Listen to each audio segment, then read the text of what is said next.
7 months ago, I bought myself the perfect example of a Mercedes SLK 32 AMG and then proceeded to chop it down to absolute nothing, making it worthless and useless. All with the goal of building myself my next dream car, a 300SL Gullwing. In this episode, I finally complete the fabrication work for the roll cage, which ties all of that once cut out structural rigidity back into the chassis. I turn my brain upside down and inside out, trying to calculate and fabricate the necessary last remaining pieces of this roll cage before then moving on to all of the door bar supports and the fabrication framework necessary for that portion of the roll cage.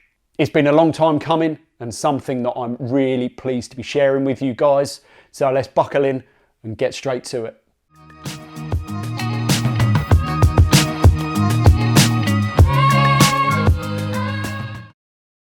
I couldn't avoid it any longer. I've finally made the front hoop for the roll cage. Now, if I'm honest, I thought I was going to get this substantially wrong because I've really struggled to make the rear half of this cage. I don't know what it is about understanding and visualizing the angles and bends necessary on these tubes to make a roll cage that fits as well as I need it to, but I've really struggled. Generally, anything visualization, I feel very comfortable with, but this roll cage has really pushed my mental levels, my skill levels, my everything, if I'm perfectly honest. So I didn't record the making of this because, like I say, I thought I was going to get it horrendously wrong once, twice, 3 times, however many it was. But I tackled this incredibly slowly. To put the 4 bends, or 1, 2, 3, 6 bends in this hoop, I think I've worked on this, not solidly, don't get me wrong, but probably for 3 days, so maybe 6 hours or so, just double checking, triple checking, making templates, just to try and design out every last bit of doubt I had in my mind before actually committing to bending up these tubes. So what I've ended up with is an A-pillar hoop that tucks nicely into the pocket above the windscreen. So it cranks into that sort of void space that needed to happen. Otherwise, the tube itself would protrude very low down into the cabin of the car and look unsightly. I have also got, and you can see here that I've started to work on the base plate mounts for the bottom leg. I have got, and I'll take this off, I've got the leg of the tube finishing at a line where I can then fit in the top of the base plate really, really nicely, and then start to form the gussets or the vertical pieces necessary to box in this base plate here. So yeah, I feel massively relieved that this portion of the work is drawing to a conclusion. I do still need to make the rib that runs along the top of the roof, but that, all being well and famous last words, shouldn't be anywhere near as complex as making the rest of this roll cage. So that will come in due course, certainly after I've finished making the boxings. So then that will tie everything together. So what I'm going to do now is continue to cut out the base plate pieces and get those tacked into place, both passenger and driver's side. And then I will start working on that spine piece, that backbone piece, to link the A and the B pillars together. And then from there, I can then start getting into looking at hanging these doors, the absolute iconic part of this car, those Gullwing doors. So that's going to be an exciting part of the build. I cardboard template absolutely everything, and even a simple panel such as this is no different. It just allows me to visualize how things are going to shape up, any hurdles that I'm going to possibly run into before I actually get there. So once I'd cut this main front piece of the boxing, I then went back over to the car, making sure it was square and true with the actual main base plate, got it tacked into position. I then moved on to templating the awkward little chamfered infill pieces necessary, and again, taking my time to make sure that they fitted as best as I could possibly make them, because it is far easier to alter and tweak a cardboard template than it is once you've cut it from the metal.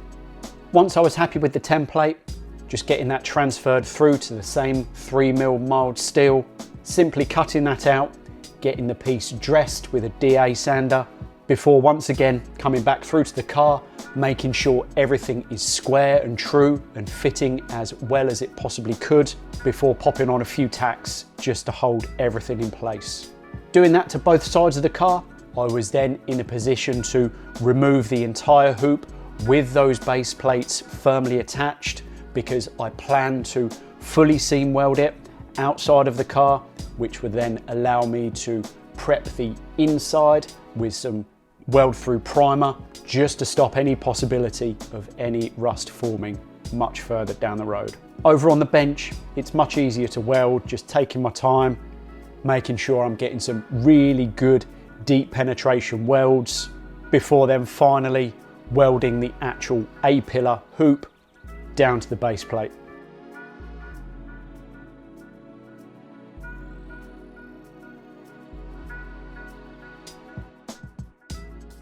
With everything completely welded, I then prepped the inside of these pockets and laid on some weld through primer. Likewise, the inside of the sills where everything's going to be welded, I cleaned that back to some nice bright bare metal before spraying on some weld through primer also. So that has now allowed me to get the A hoop clamped into position, got everything squared up both sides, and this will be its final resting spot. Now, before I can lay on any welds, there is one critical tube, one critical bar that I still need to make up, and that is the spine bar that runs from the A hoop to the B hoop, and which will then form the mounting points for the door hinges. Now, I'm sorry, it was a bar that I made off of camera, because I still suck at making these tubes, and it took me an eternity to get my head around the bends and the copes and the bird's mouths necessary to get this thing fitted. So here it is, it fits lovely, but my goodness, it took me such a long time. I only have the space to run a single bar instead of possibly a double bar, which would have been nicer, but it's not the end of the world. From this single bar, it will allow me to then make the custom bracketry necessary to start looking at mounting the doors and the hinges onto this one vital piece. So with that now positioned into place, I can get some tacks to get this roll cage situated in the car for the very last time. It feels like such a huge moment when you are actually ready to weld something into the car for the final time. A huge amount of work has gone on prior to that. So when you are at this stage and the welds lay down absolutely beautiful, it just makes that whole process feel that much sweeter. And that's exactly how it felt welding in these base plates. I'm pleased to say the quality of my welding has improved a huge amount, to the point where I'm not having to dress back all of the welds to make them presentable. Even though they are incredibly strong and fit for purpose, they never look completely pleasing to the eye. So it feels like I've turned a huge corner also, like I say, in terms of the quality of the welds that I am producing.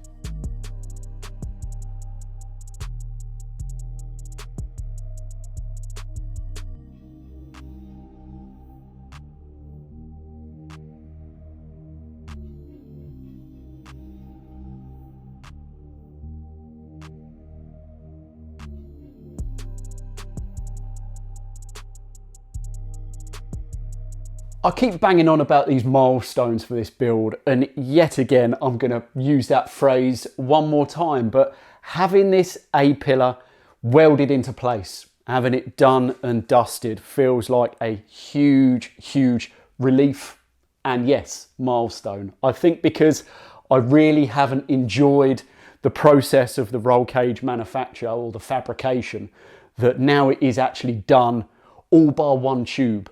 I'm hastened to add. it feels like quite a burden that's been lifted off of my shoulders. So here you can sort of see it all in place. Got some really nice, chunky, good penetration welds from the boxing to the sills, and then obviously the boxing to the roll cage tube. Having this spine tacked into place has allowed me to set the exact final resting place of how the whole tube sits around the A-pillar and along the top of the windscreen. It fits beautifully snug, looking from the outside in, still with sufficient space to get the rubber or get a paracord in when you're thinking about installing the windscreen. So I'm very happy about that. So going forwards, and the next portion of work that I'm going to be tackling is the internal bars that, well, I'll get onto this because I've had an absolute result in terms of just fluke of construction. So I'll explain as we get into it, but long story short is I want to fabricate a secondary bar that runs along the inside, picking up between the roll cage bars. Let me spin you back round because that'll make a heck of a lot more sense. So an internal bar running from there through to there to really support the inner sill structure, because basically what I want to do is I want to be able to sit on these sills, you know, whether it's whenever I fancy, car shows mainly, so I can sit on the sills, take a load off and watch the world go by. So I want to come up with a really nice, robust way of boxing out that top side, which the inner sill trim will then be supported on. And it also sort of doubles up as I don't want to be pussyfooting around getting into this car. I want to know that I can not stand on it, but certainly bear weight onto this part of the body and not have to worry about any cracking of fiberglass. So a really nice, substantial framework structure underneath those panels is exactly what I'm going to strive for. And yeah, I'm just looking forward to cracking on with it. So I've got probably most of the materials that I need already. So I'm going to start taking some measurements and start getting some 1x1 box section cut, and let's see where we go. Back over to the trusty chop saw. I may treat this thing to a new blade because it really is starting to struggle. But anyway, here you can see me chopping the main horizontal bar, the one that fits between the A and the B pillar hoops, leaving it very slightly oversized so I can then bird's mouth the ends so it fits. So they both fit around the 38mm CDS tubing of the roll cage as perfectly as possible.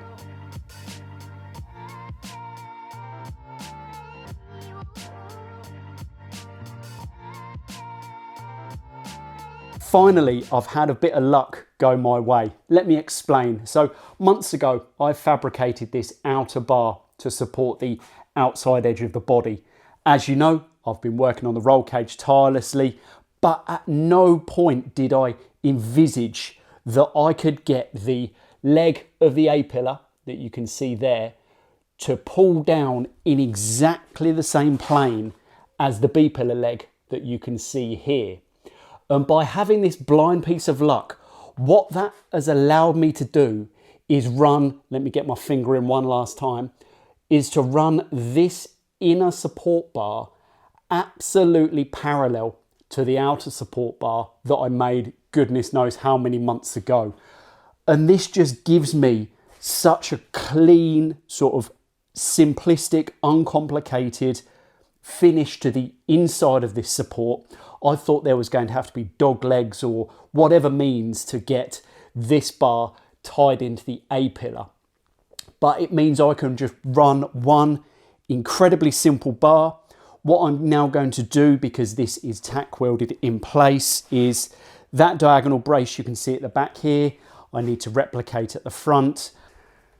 Finally, it's all just sort of come together quite nicely. So I'm going to chop some more support bars, get those tack welded into place, and then yeah, we just sort of see how this one starts to shape up. But fingers crossed, it's going to go as I envisage. Very straightforward pieces to make, but all part of the process. Just a simple bird's mouth, and then a couple of interacting angles were measured up and then cut out. Bit of tweaking here and there before everything fitted nice and snugly into place, ready for tack welding. So things are progressing well. What I've got done is the perpendicular bar that picks up the outer framework, tying back to the roll cage hoop, and then got that triangulated there. So basically, in essence, it's just the same detail that I used on the back side. The last bars on this horizontal piece, I want to get two diagonal bars, one from there up to the center, and then another one down to there. So that will basically give me the support that I want for that inner sill trim, so I can sit, stand, jump up and down on, do whatever I want. So that will take care of that. And then I want to put in a couple of vertical stanchions down onto the inner sill, just to give it support in that sort of direction on that axis. So let me get these diagonal bars cut and we'll keep pushing on. To speed up measuring these acute angles for the diagonal bars, I actually made myself a cardboard template, and that saved me a heck of a lot of time just getting my head around the angles and everything that was necessary to get these fitting as well as they actually do. So once I've figured out those angles, chop saw once again, it really does give me some clean and totally vertical cuts, which is really the sort of accuracy you need to be striving for when you're interacting many different parts together, and to try and get those all as square and true as each other. Once I was happy with the fit and the finish, welding magnets to the rescue to hold everything in place before, again, a few tacks ahead of final welding. And the final pieces are the two vertical stanchions that sit down onto the inner sill. These are at a very slight angle of 8 degrees just to suit how they need to interact with the upper inner bar and to sit down square on the actual sill top. Took a bit of figuring out, considering they were such a simple bar in essence to make. They were slightly fiddly, but again, perseverance before making sure they're in square and true and getting those tacked into place as well. It really did come together as beautifully as that. Now, what I do, and for those of you that have followed along, you'll know that I do one side of the car first, get it all figured out, get the principles set to make sure it does work correctly before then recording the second side to share with you guys. So this second side did come together much quicker because I'd already done it for the first side and I had my templates and everything ready to go. Otherwise, the whole process would have taken an infinite amount of time longer. So with everything tacked into place, off camera, I then went round and seam welded 90% of the joints. I will obviously do the remainder when the body comes off. And now I can show you the fruits of my hard work.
I really don't think I could have made this structure any better than it has actually turned out. From that initial blind stroke of luck, allowing me to get this inner support bar parallel to the outer, and then everything else just falling into place in terms of the bracing and the vertical support bars, has just worked out, like I say, better than I could have ever wished. If you're building your own Gullwing, or you're thinking about it, and you've watched and followed what I have done, and you can see there is still room for improvement, then absolutely go for it. You know, this is only based on my thoughts and design principles. and I am by no means a fabricator or an engineer. You know, I am just a guy in a garage with a wish to build his next dream car. So this is where I've arrived at.